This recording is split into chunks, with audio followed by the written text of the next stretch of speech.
Hello everyone. इधर syllabus बच्चों का कंप्लीट होने के ठिकाने नहीं है और दूसरी तरफ इंस्टीट्यूट मॉक पे मॉक लिए जा रहा है। इनफैक्ट आपकी मॉक टेस्ट सीरीज 2 शुरू हो चुकी है और फाइनेंशियल रिपोर्टिंग का आपका पेपर आ चुका है।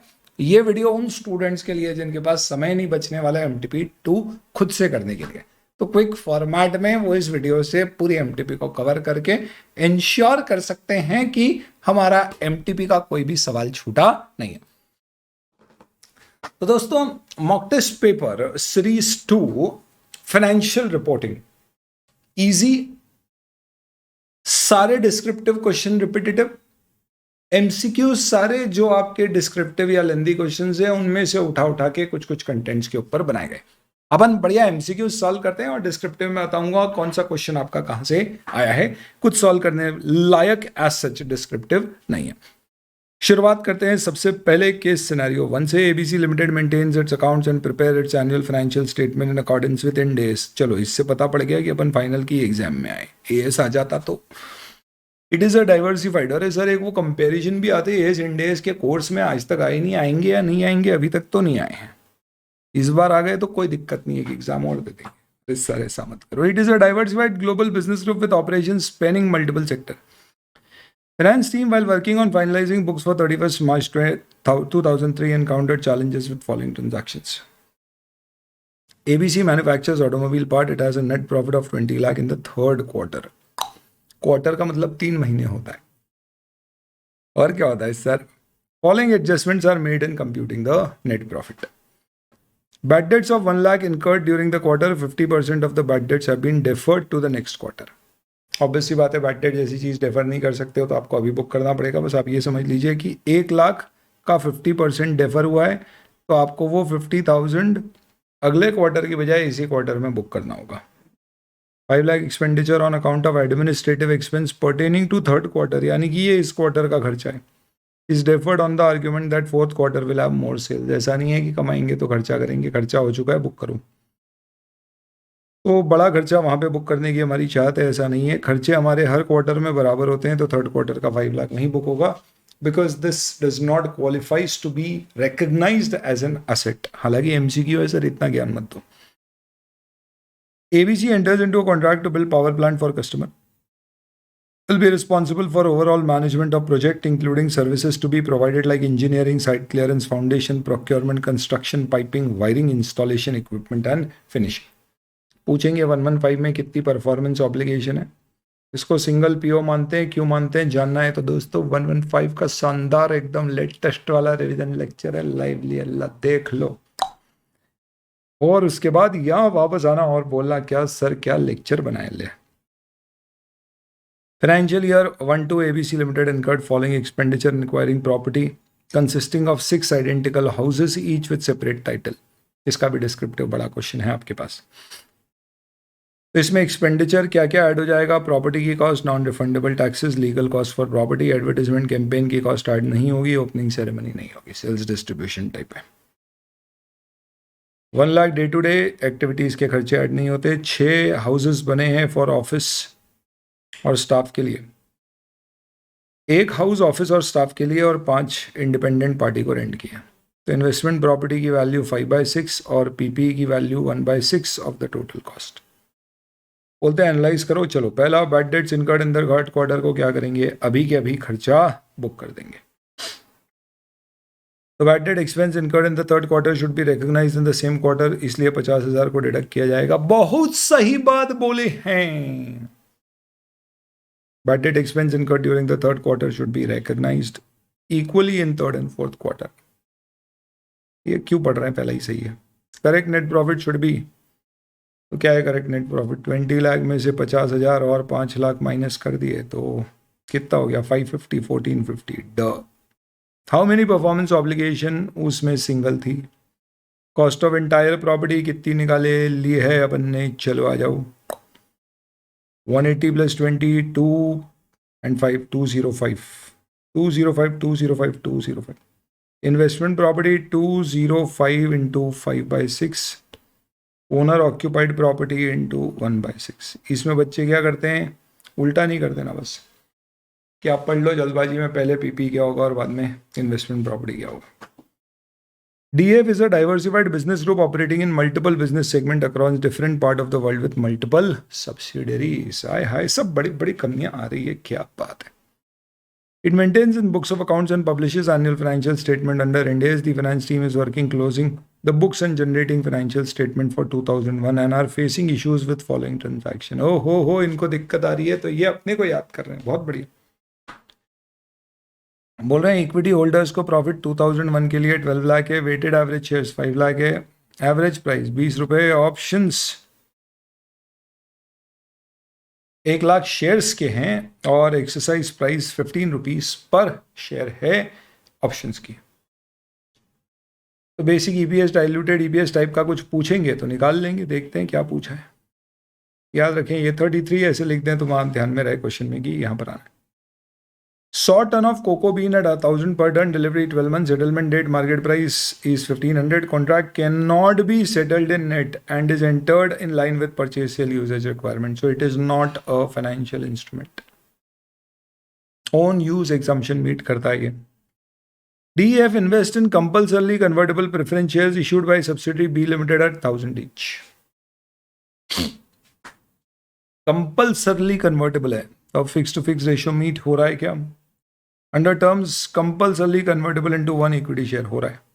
और डिविडेंड 12% है जो डिस्क्रिशन पे है, तो इसका मतलब डिविडेंड भी इक्विटी नेचर का है और ये कंपल्सरली कन्वर्टेबल भी इक्विटी है, तो इसका नेचर इक्विटी ना कि कंपाउंड फाइनेंशियल इंस्ट्रूमेंट, क्योंकि कोई भी कमिटेड कैश आउटफ्लो नहीं है.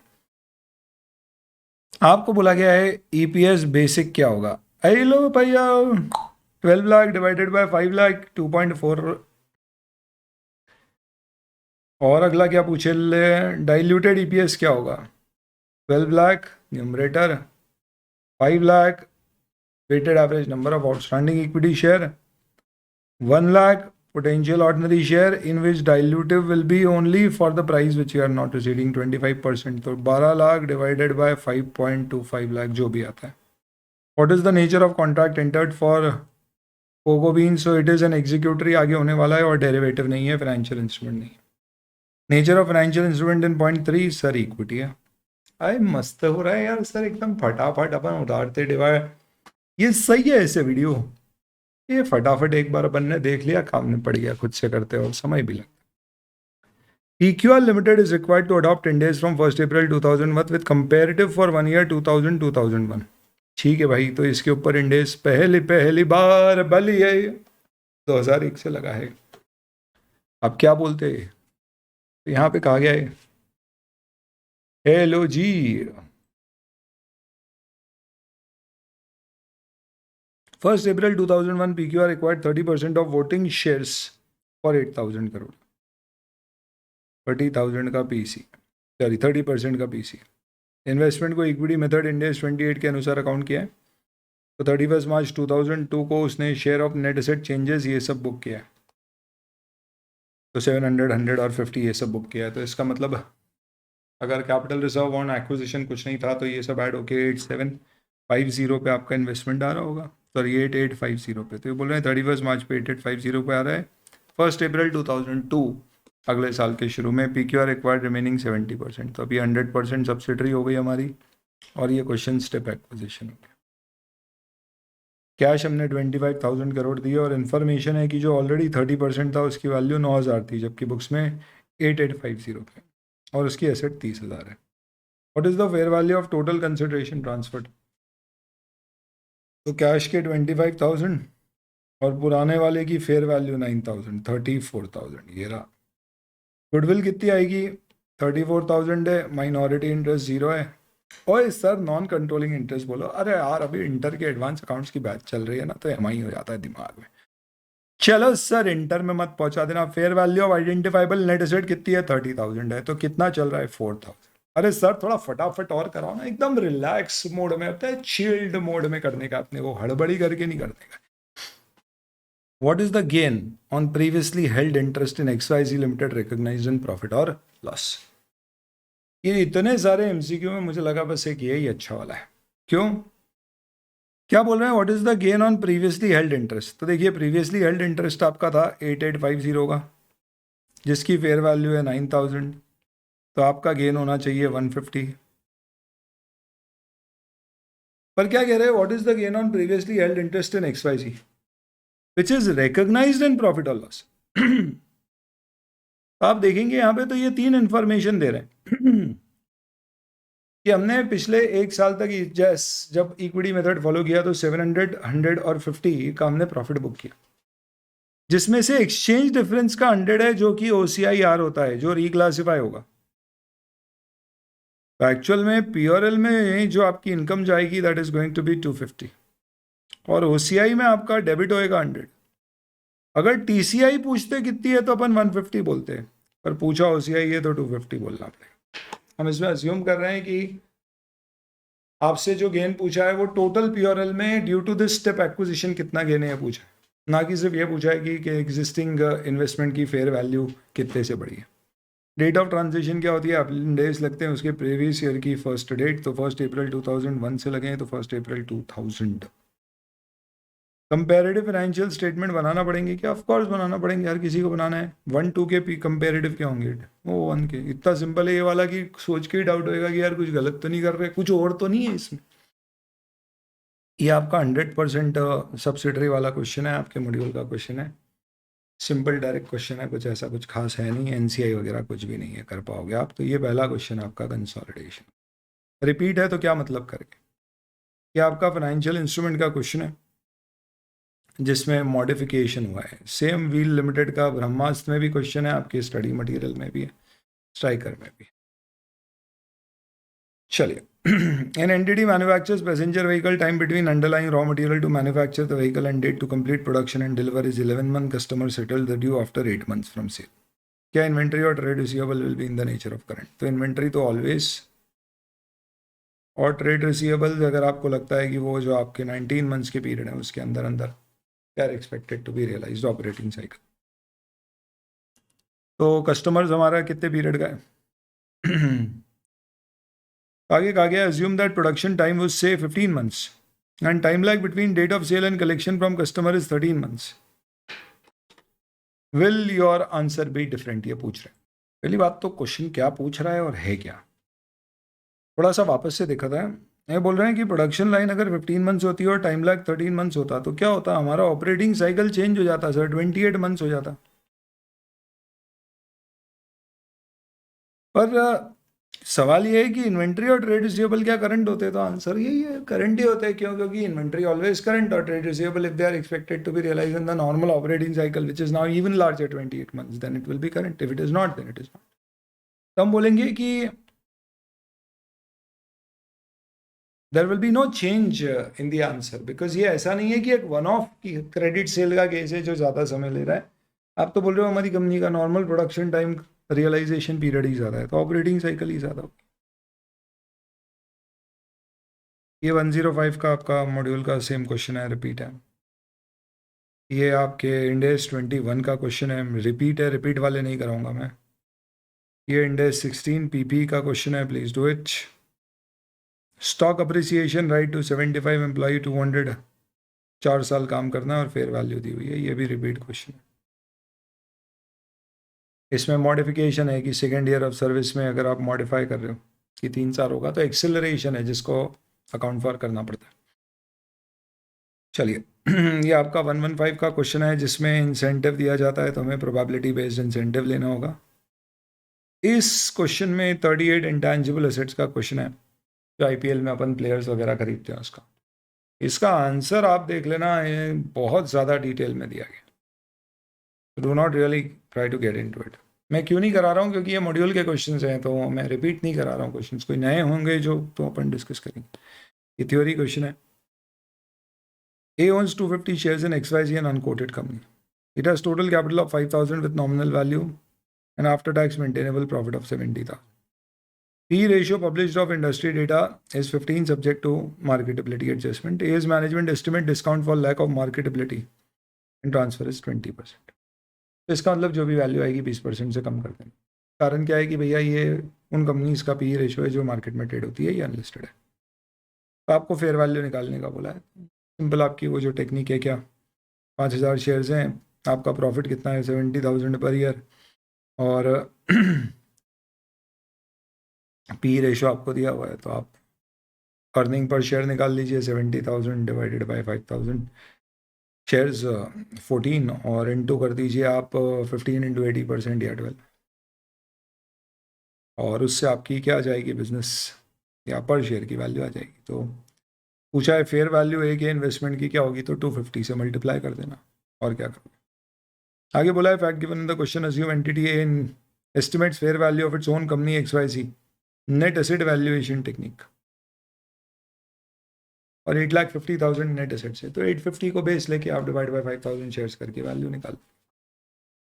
चलिए ये रोड मैप का आपका क्वेश्चन है जिसमें आपसे पूछा गया है क्या इंडेस अप्लाई करेंगे। तो देखो share capital premium general reserve ये नहीं होता, P&L का बैलेंस और ये माइनस हो जाएगा। तो ये कितना हो रहा है 360 510 585 505 505 करोड़ है तो इंडेस लग जाएंगे क्योंकि 500 करोड़ से ज़्यादा है। तो which phase will the company fall into phase 1 अगर वो अनलिस्टेड है तो भी क्या आंसर चेंज होगा, नहीं तो भी फेज 1 क्योंकि 500 करोड़ है उससे ज़्यादा। Natasha carry trade receivable of 280 crore. Factoring किया है समानता के साथ एक फाइनेंशियल इंस्टीट्यूशन है। इमीडिएट कैश पेमेंट 250 का मिलेगा। कोई शॉर्टफॉल अगर हुआ तो नताशा रिम्बर्स करेगी और अमाउंट क्या पूरा रिसीव हो गया तो वो पूरा का पूरा क्या होएगा सब्जेक्ट टू इंटरेस्ट एडजस्टमेंट पे कर दिया जाएगा बाद में। आप बताइए क्या डी रिकॉग्नाइज करेंगे, because there is as such no transfer of risk and reward, this will not be a derecognition. तो जो पैसा आपको मिला है उसे अलग से एक लोन लाइबिलिटी माने ट्रेड रिसीवेबल आपकी बुक्स में रहेगा। एक ये वाला क्वेश्चन ICI के एग्जाम्पल्स में दिया गया है इंडेस 37 में। स्मोक में हालांकि बहुत सारे क्वेश्चन लेस आस्क्ड इंडेस से रिलेटेड है। स्मोक फिल्टर फिट करना है हमें फैक्ट्री में 30 सितंबर 2001 तक, नहीं किए तो क्या करेंगे। तो दोस्तों क्वेश्चन ऐसा है कि एक फैक्ट्री है जिसको स्मोक फिल्टर लगाने, क्योंकि नया लॉ आया है जो बोलता है भैया नए फिल्टर लगाओ ताकि प्रदूषण कम हो। ये लॉ अभी आ चुका है और अभी 31 मार्च 2001 है और अभी आपके पास 6 महीने का समय है क्या करने के लिए, फिल्टर लगाने के लिए। तो क्या कोई प्रोविजन बनाने की ज़रूरत है। और सपोज अगर 2002 की बात करें और कंपनी ने यहाँ तक फिल्टर नहीं लगाए तो भी क्या लगाने की ज़रूरत है। तो दोनों ही केस में there is no present obligation for fitting filters. क्यों, उसका रीज़न ये बेटा क्योंकि स्मोक फिल्टर्स फिट नहीं करोगे तो सरकार आके ये नहीं बोलेगी फिल्टर फिट करो, वो पेनल्टी लगाएगी। इसके लिए आप आंसर पढ़ेंगे तो इसमें लिखा है 2001 में कोई प्रेजेंट ऑब्लिगेशन नहीं है फिल्टर फिट करने का, 2002 में भी कोई प्रेजेंट ऑब्लिगेशन नहीं है फिट करने का क्योंकि कंपनी उसे अवॉइड कर सकती है, let's say by closing the operation. However, if the company is continuing the operation even after 30th September 2001 without fitting the filters, we should check whether there are any penalty provisions applicable, and that is the case. We might as well have to provide for it. और ये आपकी एक quick time format में क्या complete हो जाती है, MTP खत्म, दैट्स इट, थैंक यू।